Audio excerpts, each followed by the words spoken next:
In this video, we're going to be discussing how you can use output parameters when you execute SQL statements from Xbasic using AlphaDAO. So in most cases, when you use SQL arguments in your Xbasic code, you're dealing with input arguments. So you can see here, for example, we have a connection to the sample Northwinds database, and then we have a SQL statement over here that uses an argument value for the where clause, customer ID equals :ID, and then we've specified that this ID argument has a value of alpha key. We then execute the SQL statement passing in the arguments, and there's our result. So in this case, this argument over here is a so-called input argument. We're passing the value of the argument to the database engine, and then the database engine is executing the SQL. But there are also output arguments and also input-output arguments. So output arguments and input-output arguments allow you to create arguments where the SQL engine will send data back to Xbasic. So let's take a look now at an example of how this is used. So I'm going to go over here to SQL Server Management Studio, and you can see here we've defined a very simplistic stored procedure that takes two arguments, and it sets the value. It sets the value of the first argument, to a number 143, and it sets the value of the second argument, which is a string, to hello world.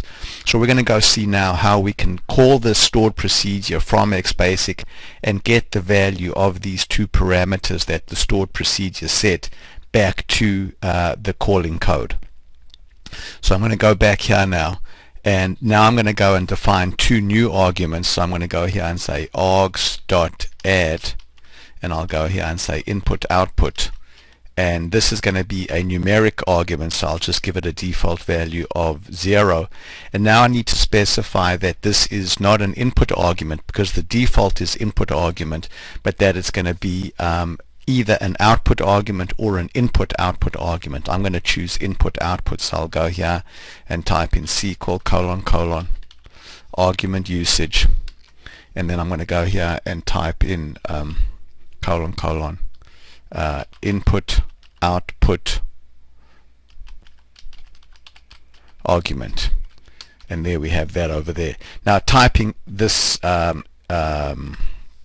string every time I need to do that is going to be tiresome. So let's go and actually see what the numeric value of that string is. I see it's 2. So when I define my next argument, I can just use a shortcut of 2.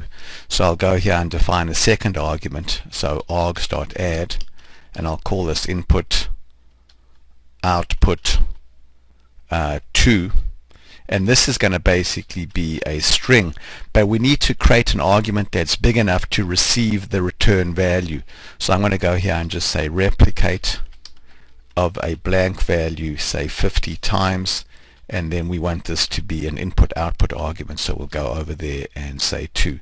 So now we've defined two input output arguments, and now let's call our stored procedure.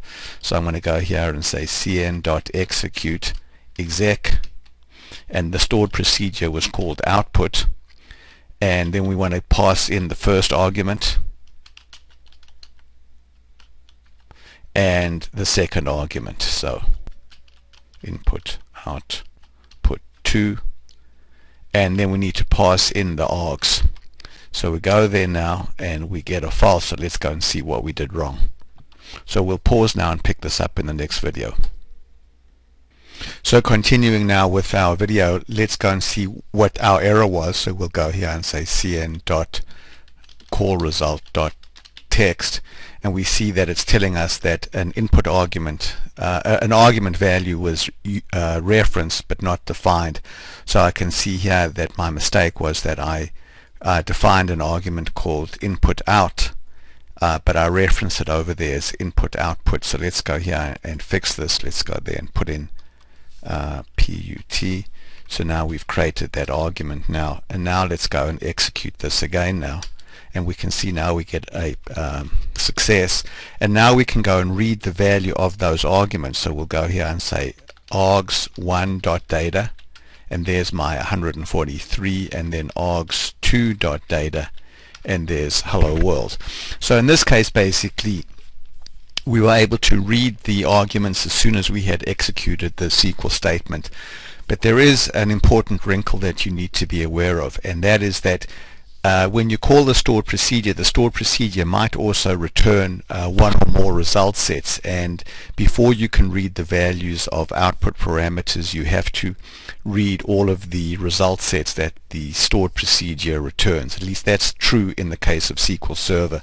It might not be true in the case of every database. So let's go back to this stored procedure now and modify it so that it also returns two result sets. So I'm going to go here and say select star from customers, and then select star from orders, and then let's go ahead and modify the stored procedure.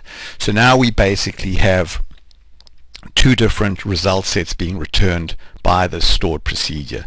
So let's go over here now and let's delete the arguments and start over again. So I'm going to go there and say delete args, and then dim args as SQL colon arguments, and then define the first argument, and then define the second argument, and now go ahead and execute the stored procedure, and now read the first argument value, and you can see there that we didn't get the result that we thought we were going to get because we haven't yet read the result sets, and then also hello data there. This hello data is not there in the second argument. So now let's go here and say dim rs as SQL colon colon result set, rs equals cn dot result set, and then I'm going to go here and say rs dot, I'll actually put a question mark rs dot next result, and that's going to basically read the next result set, but there's still one more to go. So when I read data 1, I still don't have the value that I was expecting. And now let's go and execute this one more time. So this returns false, which means that I've now read through all of the result sets. So now when I go and look at the data there, you can see I get the value that I was expecting, and I get the value that I was expecting. So what I've just shown over here is that if your stored procedure returns result sets in addition to setting the value of output parameters, it's very important to read through the result sets first before you can get the value of the output parameters. Thanks very much for watching.